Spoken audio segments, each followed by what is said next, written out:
अस्सलाम वालेकुम। मोमल लाइट में खुश आमदीद। मैं हूँ मोमल चौधरी। दोस्तों, हमारी आज की कहानी का नाम है सरमा की धूप और राइटर हैं राशिदा रिफ़त। सरमा की नरम गरम धूप में बैठकर माल्टे खाना इसका महबूब मशगला था। अब्बा इस छोटे से शहर के सबसे बड़े क्लॉथ डिपो पर मुलाजिम थे। तनख्वाह बहुत ज़्यादा ना सही तो बिल्कुल थोड़ी भी ना थी। गुज़र बसर आसानी से हो जाती थी, मगर इतनी बहरहाल ना थी कि बिला नागा घर वापसी पर मौसमी फ्रूट ख़रीद कर लाएं। फट्टों की तो फरहाना ज़्यादा फरमाइश भी ना करती थी, लेकिन किन्नू और माल्टे इसकी कमज़ोरी थे। जैसे ही इन फलों का सीज़न होता, वो बाप से माल्टे लाने की फरमाइश करना ना भूलती। महीने के शुरू में तो बेटी की फरमाइश पूरी करने पर अम्मा कुछ ना बोलती, लेकिन जब तनख्वाह के पैसे बंद मुट्ठी में से रेत की मानित फिसलते जाते और अगली पहली नज़दीक होने के बावजूद बहुत दूर लगती, तो ऐसी फजूल खर्ची पर वो बाप और बेटी दोनों पर बिगड़ती। आज फिर तुम लाडली की फरमाइश पर फल ले आए, पता भी है ना तनख्वाह तकरीबन ख़त्म होने वाली है। शाम को अब्बा के हाथ में माल्टे का शॉपर देख कर अम्मा खफा होती। अल्लाह पाक है फरहाना की माँ, एक ही तो फरमाइश करती है मेरी बेटी, वो भी पूरी ना किया करूँ। आजा फरहाना, ले बेटा तेरे माल्टे ले आया हूँ। अब्बा बीवी के तेवर नज़रअंदाज करते हुए बेटी को पुकारते। फरहाना दौड़ी दौड़ी चली आती। सब बहन भाइयों में फल की मुंसफाना तकसीम होती। छोटे भाई इसी वक्त माल्टे छीलकर खाने के मुतमनी होते, लेकिन पहले अम्मा टोकती कि इतनी ठंड है, इसमें वक्त माल्टे खाना नुकसानदेह होगा। फिर फरहाना अम्मा की हाँ में हाँ मिलाती। हाँ ना वकास, तुम लोगों की सर्दियों की छुट्टियां हैं ना, कौन सा दिन में स्कूल जाना है, कल धूप में बैठकर मज़े से खाएंगे। और अगले दिन धूप में बैठकर माल्टे खाने का अपना अलग ही स्वाद होता। बाबल के आंगन में बेटियों का क़याम सरमा की धूप जैसा ही होता है। धूप आंगन में पहले देर नहीं होती और ढलने का समा आ जाता है। हाजरा और फैज़ बख्श को भी फरहाना की रुखसती के समय यूं ही लगा कि अभी कल ही की तो इसने इनके आंगन में आँख खोली थी और आज वो बाबल का अंगना सूना किए पिया देश सधार गई थी। बेटी की जुदाई पर दोनों सोगवार थे, तो फ़र्ज से सुबगदोशी का एहसास इत्मीनान बख्श भी था। जो मरहला बेटियों के वालिदैन के लिए कड़ा इम्तिहान साबित होता है, वो रब की रहमत से बखैर खूबी निपटाया था। कामिल फैज़ बख्श के चचेरे भाई का बेटा था। करीबी शहर में इन लोगों का अपना 2 मंजिला ज़ाती मकान था। बाप और तीनों बेटे मिलकर जनरल स्टोर चलाते थे। दुकान मौका की जगह पर थी, आमदनी ठीक ठाक थी। कामिल के बड़े दोनों भाई शादीशुदा थे। कामिल की शादी पर इनकी दोनों बहनों की रुखसती भी अंजाम पाई। कामिल से फरहाना का रिश्ता तय होने के चंद माह बाद ही शादी की तारीख भी ठहरा दी गई थी।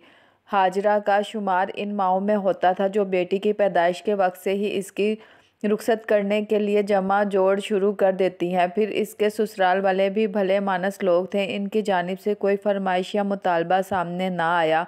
सारे मरहले खुश असलूबी से निमटे और फरहाना कामिल की दुल्हन बनकर इसके घर पहुंच गई। कामिल मोहब्बत करने वाला शोहर साबित हुआ। इसके संग फरहाना खुश थी। हाँ, अभी ससुराल में कदम जमाने और दिल लगाने में मुश्किल पेश आ रही थी। ये एक भरा पूरा घर था। इसकी दोनों जिठानियों के 4-4 बच्चे थे। इनके ही कामों में हलकान हुए रहती। सास फितरतन बुरी ना सही, मगर मिजाज की कुछ तेज़ थी। ससुर बेज़र मगर भला के खुश खुराक। इनकी फरमाइशें पूरी करने के चक्कर में ही बहुओं का ज़्यादा वक्त बावर्ची खाने की नज़र हो जाता। सोने पे सुहागा दोनों नंदे भी करीब ही ब्याह ही गई थी। वक्त बे वक्त इनकी तशरीफ़ आवरी होती रहती। इनके लिए अलग से एहतमाम होता। फरहाना काम से जी चुराने वाली लड़की ना थी, लेकिन ससुराल के तौर तरीक़ों को समझने और अपनाने के मरहलों से गुज़र रही थी। मैके के बरक्स इस घर में खाना पीना बहुत खुला था। ससुर घर आते हुए मौसमी जलेबी या इस तरह की सौगात लाते। सब लोग मज़े ले लेकर खाते। फरहाना शर्मा शर्मी में थोड़ा बहुत ही खाती। ऐसे ही एक दिन इसे तन्हाई में कामिल ने टोका। अब ये घर तुम्हारा भी है, कुछ खाते हुए क्यों शर्माती हो? आज अब्बू समोसे और चिकन रोल लाए थे और मैं देख रहा था तुमसे एक समोसा भी पूरा खाया ना गया। शौहर की बात सुनकर वो मुस्कुरा दी। तली हुई चीज़ें तो बरसात में ही ज़्यादा लुत्फ़ देती हैं। मैं तो सर्दियों के मौसम में अब्बा जी से एक ही फरमाइश करती थी। फरहाना को बाप की याद आई और याद के साथ ही आंखें भी भीग गई। कौन सी फरमाइश? हमें तो हसरत ही है कि तुम मुझसे भी कोई फरमाइश करो। कामिल ने हाथ बढ़ाकर इसे अपने करीब किया। अच्छा, फिर कल माल्टे ले आइएगा। मुझे सर्दियों में धूप में बैठकर माल्टे खाना बहुत पसंद है। इसने शौहर से शर्माते हुए फरमाइश की और इस मासूमाना फरमाइश पर कामिल नाहाल ही हो गया। अगले दिन शाम ढले जब वो दुकान से लौटा तो बड़ा सा माल्टों से भरा शॉपर भी इसके पास था। फरहाना और बड़ी भाभी किचन में थी। इसने भाभी के हाथ में शॉपर पकड़ाया।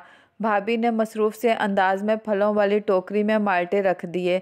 रात को जब सब कामों से फारिग होकर वो बेडरूम में आई तो कामिल उसे मुस्कुरा कर देखा।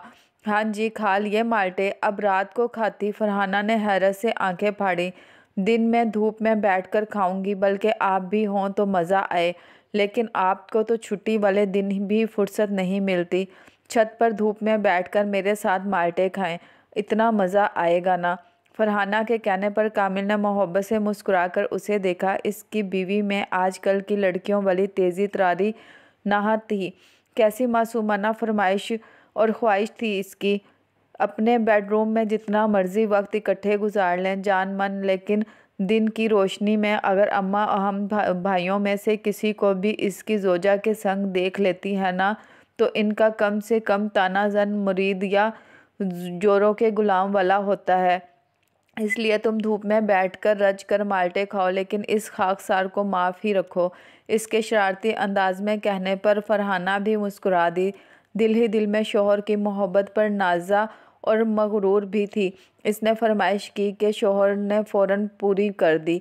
अब फरहाना या कामिल को क्या पता था कि आह की तरह फरमाइश को भी पूरी होने के लिए एक उम्र चाहिए। अगले वो 2 दिन फरहाना को मुंह धोकर कपड़े बदलने की फुर्सत ना मिल पाई थी। मंजली भाभी के दिन पूरे थे। रात के आखिरी पहर उन्हें हॉस्पिटल ले जाया गया। फजर के वक्त उन्होंने बेटे को जन्म दिया। ऊपर तले की 4 बेटियों के बाद अल्लाह ने अब बेटे से नवाजा था और शायद इस बेटे के इंतज़ार में ही वो 7 सालों में 5 बच्चों की माँ बन गई थी। बहरकैफ फरहाना के ससुराल में इस खबर से खुशी की लहर दौड़ गई। दिन में भाभी हॉस्पिटल से घर लौटी तो घर में मुबारक देने वालों का तांता बंध गया। बड़ी भाभी और फरहाना घर के कामों में फिरकी बन गई थी। अब खैर से मनाती दिन तो का हो गया था। मेहमानों का सिलसिला कुछ थमा तो फरहाना ने सुकून का सांस लिया। वो रात का खाना बनाने किचन में गई तो फलों की टोकरी पर निगाह पड़ी। इस घर में शायद कोई भी फलों का इतना शौकीन नहीं था। टोकरी अभी भी भरी पड़ी थी। दिन में धूप में बैठकर माल्टे खाने की फुर्सत किसे मिलना थी। फरहाना ने वहीं खड़े खड़े माल्टा छीलना शुरू किया। बहू हांडी बनाने के बाद अपने अब्बू के लिए थोड़े से गुड़ वाले चावल सास कोई हदायत देने किचन में आई तो बोलते बोलते रुक गई।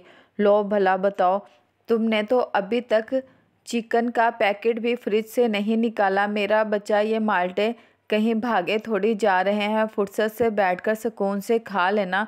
अभी तो जल्दी जल्दी हाथ चलाओ। पता तो है कामिल के अब्बू घर आने के बाद खाने की कैसी जल्दी मचाते हैं। उन्होंने रसानियत भरे अंदाज में टोका।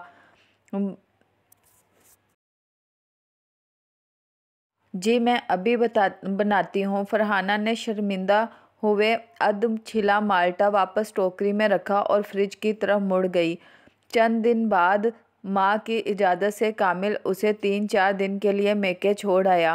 वो शादी के बाद पहली बार रुकने के इरादे से मैके आई थी। वो तो खुश थी सो थी, सब घर वालों का खुशी से बुरा हाल था। अम्मा ने इसकी पसंद के सब पकवान तैयार कर रखे थे।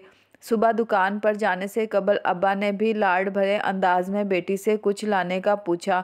बस अब्बा याद से माल्टे ले आइएगा, इसने झट फरमाइश की। आपा आपके ससुराल में माल्टे नहीं आते क्या? वकास ने पूछा।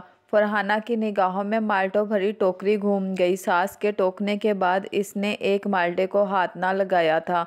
आते हैं वकास, बहुत आते हैं, बस वहाँ धूप नहीं आती। धूप के लिए ऊपर छत पर जाना पड़ता है और छत पर जाने की फुर्सत मुश्किल से ही मिलती है।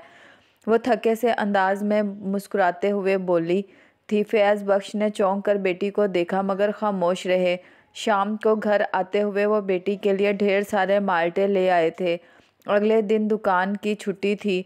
सब घर वाले धूप में बैठकर माल्टे खा रहे थे जब फैज़ बख्श ने ज़रा तशवीश के आलम में बीवी से सरगोशी की। ये अपनी फरहाना कल क्या कह रही थी, इसे वहाँ धूप में बैठने तक की फुर्सत नहीं मिलती। खुश तो है ना वहाँ। इनके दिल में अंदेशे सर उठा रहे थे। अल्लाह का शुक्र है, बहुत खुश है।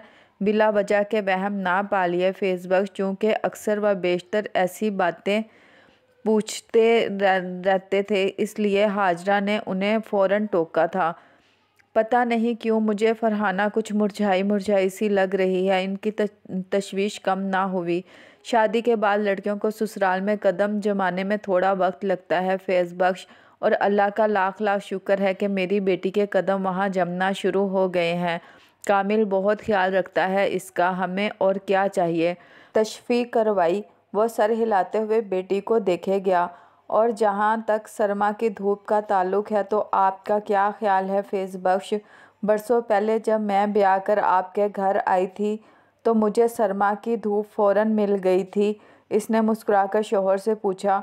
थोड़ा वक्त लगता है फैज़ बख्श। एक लड़की जब ब्याह कर दूसरे आंगन में जाती है तो इसे आसूदगी भरी नरम गरम सी धूप मिलने से पहले कुछ नरम गरम से रवैये भी झेलने पड़ते हैं। ये कोई अनोखी बात नहीं, ना ही इन मामूली बातों को जी से लगा कर करने की ज़रूरत होती है। मैं आपकी लाडो को भी यही समझाऊंगी कि जो मौसर है इसे रब का करम जानकर इस पर शुक्र करना सीखे। इसी आंगन में इसे मुकद्दर भर सरमा की धूप ज़रूर मिलेगी, तन मन आसूदा कर देने वाली धूप।